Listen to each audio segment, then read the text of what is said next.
Welcome to Beyond the Lift Hill, the podcast where we talk about everything in the world of theme parks. We're two brothers who live for the thrill and adventure, bringing you reviews and deep dives into the best parks around. Because every park has a story, and we're here to tell it.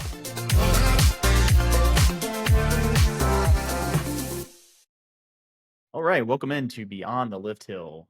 I am Alex. And I'm Adam with Adam's Adventures. You can find us on Facebook, YouTube, and Instagram at Adam's Adventures 365. How's it going? All right.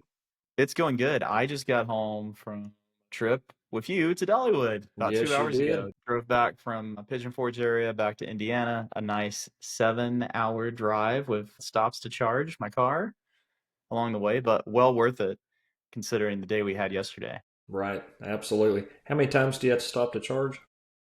It was 3 times. Cool. Once was just by choice. I didn't technically have to stop, but I was just getting really bored and wanted to get out, walk around. But both, I always try to prioritize the Buc-ee's stops, just because Buc-ee's is, you can always count on a clean bathroom, and their food is always great. And they have the original soda there, Buc-ee's original soda. That's like their Coke, but I think it's better than I really do. I think it's got a great taste.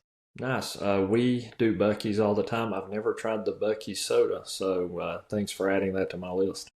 Yeah, you gotta try it. Sweet. So yesterday we went to Dollywood and got a bunch of stuff done. We rode basically every coaster except for the obvious ones that are closed or the kid coaster. Right. Try my best to get you on Whistle Punk Chaser just to add that credit, but Yeah. maybe another time. We'll get it in July. I want to be able to ride it with my son for the first time, so we'll get that credit together. And so out of the 12, we rode a total of 12 times on coasters. Which one was your favorite? I mean, I know what you're gonna say too. Yeah, I was thinking of the same thing. Yeah, it's the first ride on Lightning Rod. Just I don't know what it was. I guess the front row. I swear I don't know that I've done the front row before. Maybe I have, but it just felt totally different. I don't know. It was just there was a vibe to that ride. I don't know how to explain it, but it was super awesome. And I think for a long time I've went back and forth on like that park, what's my favorite coaster, Lightning Rod or Big Bear. But I think last night I really love Big Bear, but there was something about that ride last night. So I'm not going to say Lightning Rod for sure is my favorite coaster, but that ride was cool. That was so good, and I would totally agree. That was my favorite too. Close second would be the very first ride that we did on Thunderhead. That was just, I don't know, the adrenaline was going. First coaster of the season, Right. like just so exciting, and I think the vibes there were definitely good as well. Right. Yeah. So, what else should we discuss on this podcast about yesterday? Like, what anything outside of the coasters or anything about more of the coaster rides that we did that you wanted to talk about? Sure. Yeah. I mean, there was a few people in the park yesterday. It's an understatement, right?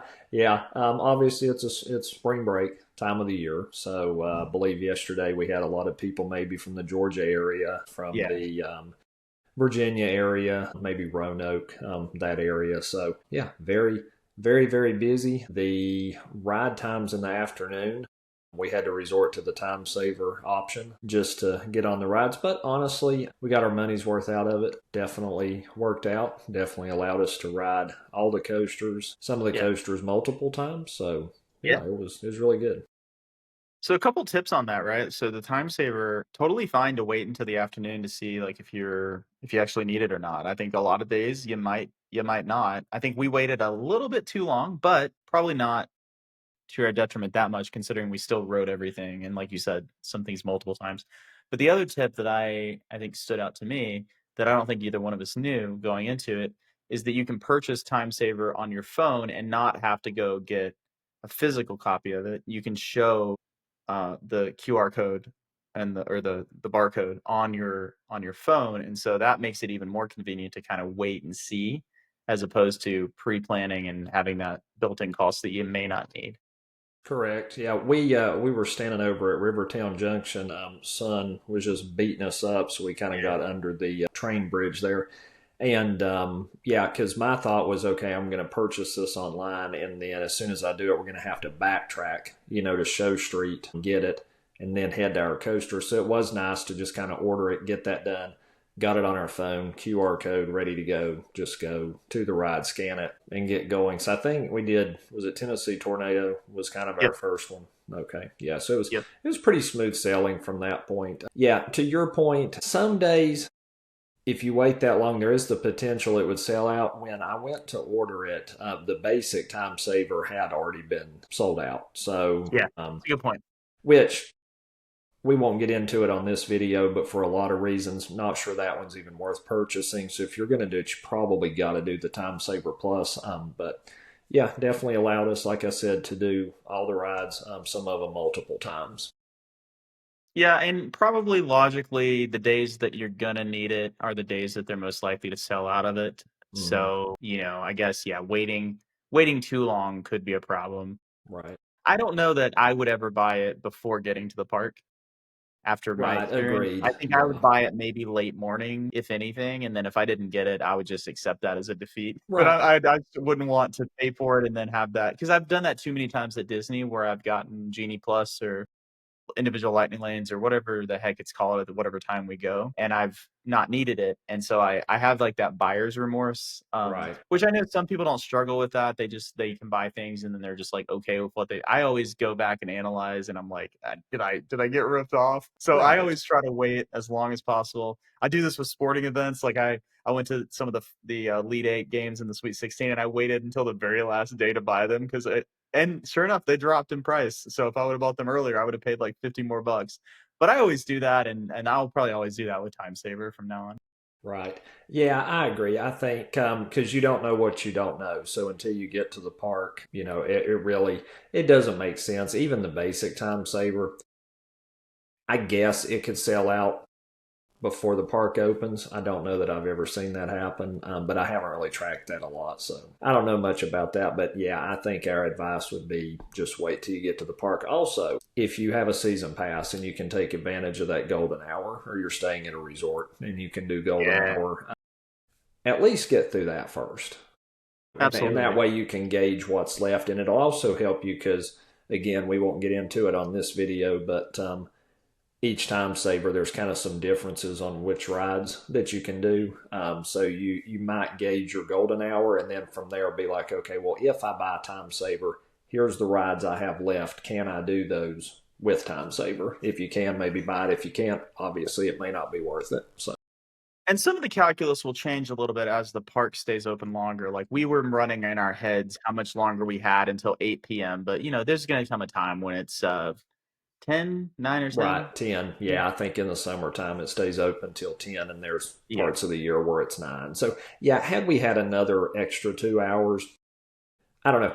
I will say it was nice getting it just to get through the rides quicker. For us yesterday, was it needed? Probably. When the park's open till 10, is it truly needed? Probably not. It'd be more of a, I just want to get through these rides so maybe I can like see a show or maybe do enjoy a dinner, that kind of thing. Yeah, you're always kind of thinking to yourself like, am I willing to trade my time in the line or am I willing to trade my money for the time saver, right? And so like if I think it's totally possible to do all the rides if you want to stand in line, but like yesterday, close to 90 degrees, a lot of the queue for a lot of these rides were out into the Oh, it was unshaded insane. areas. Yeah, So, time saver let us basically get off the streets and into the shade right. right away, even though we had to wait a little bit for some of the lines, like we weren't being beat up by the sun. Right. Yeah, absolutely. When we bought Time Saver, I think we had looked at the times, and I want to say, because the one we still needed to do Tennessee Tornado, Wild Eagle, Lightning Rod, and Fire Chaser. And I think the lowest wait time was Wild Eagle at 55 minutes. So, yeah, at that point, and we only had, like you said, with that 8 o'clock closing time, I think we only had, like, I say only, we had maybe 4.5 hours left. But if you're looking at those wait times, just those 4 rides alone, that was going to be the day, if those times are correct. Yeah, but obviously we were able to do more. We did those 4, but I think we did Thunderhead again. I think we did Dragonflyer again. So yeah. Sweet. Yeah, I think it was great. I was gonna say, is there anything else about coasters? Because I wanted to transition to a little cinnamon bread chat.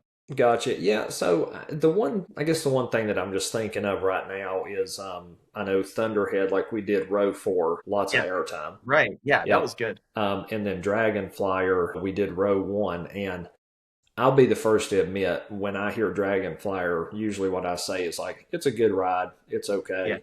I'm not going to wait in a line for it. Not a knock on the ride. It's just compared to some of the other coasters. Plus, being a season pass holder, if you time it right, you can walk onto that ride sometimes. But I will say, I don't know that my stance has changed, but what I will say is if you do Dragonflyer, try some of the other rows just so you'll see the difference, but then go do row one. Completely different ride. Yeah. Oh God, it was so good. Right. On Yeah. I row mean, one. kind of had like that little delay at the Yeah. top. Felt it wasn't a delay. When I say that, Yeah. I'm just saying how it felt. But you just feel like delay, and then straight down. You go into that first turn. I don't know. It's just really cool. Yeah, and like you said, row four on Thunderhead was crazy. I mean, here's a live view of us on Thunderhead. Like literally out of our seats the entire time. Just the airtime was incredible on Right. that ride from the fourth row there. So crazy. Right. Yeah. All right. Well, cool. So we decided at the end of the day to make a decision to go hop in line for a night ride on Lightning Rod. We ended up being the very last people on Lightning Rod for the day that we know of. Maybe the staff heard it. We don't know. We were the last We were guests. definitely the last from the public to ride the ride. Unfortunately, we didn't get the best. We didn't get like top tier experience at the end, mostly because of we were riding with a bunch of little girls who were screeching at the top of their lungs, and the ride was great. The night ride was great, but like sometimes I was tempted to be like, can we just go on the next? Can we go on? Can you please let us go on one more by ourselves? Yeah, you definitely weren't going to make the poor staff stay for one more ride. I would have. But I don't know. You enjoy all that screaming. Yeah. Right. Okay. Yeah, but in all seriousness, like it was a pretty good ride, and just yeah, going through the night in on Lightning Rod, pretty unique experience, wouldn't you say? Right. Yeah. So, backtrack just a little bit. So the lead up to it, Yeah, we had park closed at 8. We got on Thunderhead at 7:51, 7:52. Obviously walked on it. By that time, crowd was starting to thin out and whatnot. Got through that ride, got off. It was like 7. We're walking out of the queue, away from the photo area and all that. It's like 7:54. Alex, because basically we had two options. We could do Thunderhead again, or we could go do Lightning Rod. So Alex goes, okay, let's book it. So I'm booking it. All right. And I turn around. I'm like, where's he at? okay, hang on. So And so, I yeah, tried to keep up with you, but you're so tall and I'm so short that I had to run to keep up with you. And even though there's tons of kids running, I guess Big Alex over here, because I'm, just such a large individual, I guess, stood out. And some staff member was like, "Hey, stop running." right. So now I have to walk while you're power walking over to Lightning. Right. Which here's the thing, and obviously, full disclosure, like if you're in a theme park, you're not going to be allowed to run. We're trying to get to a coaster, okay? I mean, it is what it is. But yes, I made it to Lightning Rod right at 8 o'clock, and I turn around. I'm like, all right, well, hopefully he's coming around the corner, And there wasn't really, the staff wasn't trying to hurry and close the door or anything like that, so it worked out. Alex made it. We got on the coaster. It was really Yeah, cool. it was cool. Completely dark ride because there was a little bit of a line. So by the Yeah, time it's 8 o'clock, we got in there. We ended up boarding, I think, 8:40. yeah, So, but right. we were actually glad because at 8 o'clock, it still wasn't dark. We kind of wanted the dark ride experience, and we definitely Yeah. got it. It was a great nighttime ride. We got it, and the trade-off that we made there was that our choice was go get some cinnamon bread or get on lightning rod one last Right. time, and so we chose the lightning rod over the cinnamon bread. So here's my other tip: if you ever have to make that choice and do a ride, because you can always get cinnamon bread at the resorts if you're not going back to the park the next day. You can either go over to Heart Song or Dream More and get cinnamon. Right. Yeah. One thing I would add to that, if you're having to choose under the condition that you have to choose the ride and think you can still get the cinnamon bread later that night, that's probably not going to happen just because the shops are going to close at the resort. But if you're in town and you can go do it the next morning, by all means, I would agree with what you're saying. Go do your ride, and then you can get your cinnamon bread the next morning. Even if you don't want to go to the park, just hop over to one of the resorts. And another tip, I've mentioned this before, but if you get it at the resort, you're going to end up with more icing or more apple butter. Right, because when you're in the park, they only give you one, right? Right. You have to You have choose to pick. between the one. Yeah, and at the resort, I was surprised when they said, "Do you want apple butter and icing?" And I was like, "Yeah, of Right. course. Of course I do. Of It's course I like do." Yeah. do you want apple butter or icing? Yes. Yes. Yes. How much Exactly. would you like? Yes. Exactly. Right. Exactly. All right, cool. Anything else that I'm missing from yesterday? That feels like that covers pretty much the day. No, I think that's it. I think we both ended up, 25,000 ish steps. And I'll say, like, way back when, I thought, okay, well, Disney parks or the big step parks, Dollywood, you might walk half the steps. No, that's not true. On Not true. average, I will take more steps at Dollywood than I would Animal Kingdom. Yeah. Really, the only park that compares is Magic Kingdom. And there have been times, a couple of times, where I'll do more steps in a day at Dollywood than Magic Kingdom. Now, I'm kind of the idiot that we'll walk around 6 or 7 times around the park. So take that for what it's worth. But yeah, And keep in mind that we were only there till 8, well, 8:45, but like again, it's not even a full day at Dollywood, and I've been to Magic Kingdom where I haven't gotten 25,000 steps the whole day when it's open until like 10 or 11. right, So, right. Well, and I guess too, the pacing can be a little different. If you have more time, you're going to know, okay, I got a little more time. yeah, and you're also on more rides at Disney, right? Like you're getting on more rides and sitting, and you're going to shows. They have a lot more shows. Like you're eating more. At least I do. Like I eat way more at Disney. Not to say the food at Dollywood isn't good. It's very good. In fact, we had a barbecue potato spud Right, or pork barbecue right, pork potato spud that was very very good. But I just think you're likely snacking and eating more at Disney and on rides that just don't require you to move as much as Dollywood. right. Yeah. Listen, I'm eating at least a dozen spring rolls at Magic Kingdom every day. So, Yeah. Cheeseburger or what's the other cheeseburger one? spring rolls. Yes, sir. Yeah. What's the other one they offer? Is it I don't is it like a know. pizza, like a pepperoni Yeah, there spring is roll or something another one. like It's that? Yeah. not coming to mind right now. Okay. Well, cool. All Yeah. right. Well, yeah, I guess that wraps us up then. Do you wanna give a little subscribe, like, comment down below, Yeah, spiel? absolutely. Yeah, do all that stuff Alex just said. No, sincerely, if you enjoy our content, we hope you do, and we would appreciate it if you'd give us a thumbs up. Also, subscribe. We try to upload podcasts every week, every other week. We're working on a more consistent schedule, but life happens, and we're trying to figure out what's going to work well for us and for you guys. But yeah, other than that, yeah, we appreciate you guys watching. It means a lot to us. Yeah.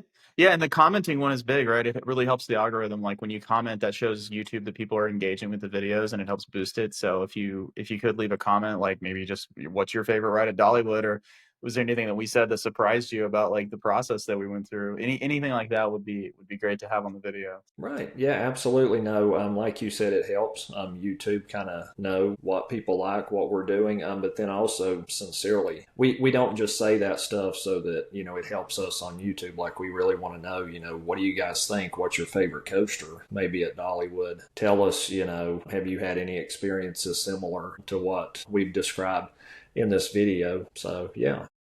Yeah. Right on. Okay. Well, great. Well, next time we will talk about maybe our top roller coasters. Period. I think we said we might do a video on that. So Right. Yeah, yeah, I think we talked about maybe top 10 coasters like everywhere. yeah. So, Right. yeah. Sweet. All right. Well, have a good night, brother. And let me find that damn button. It's right over there.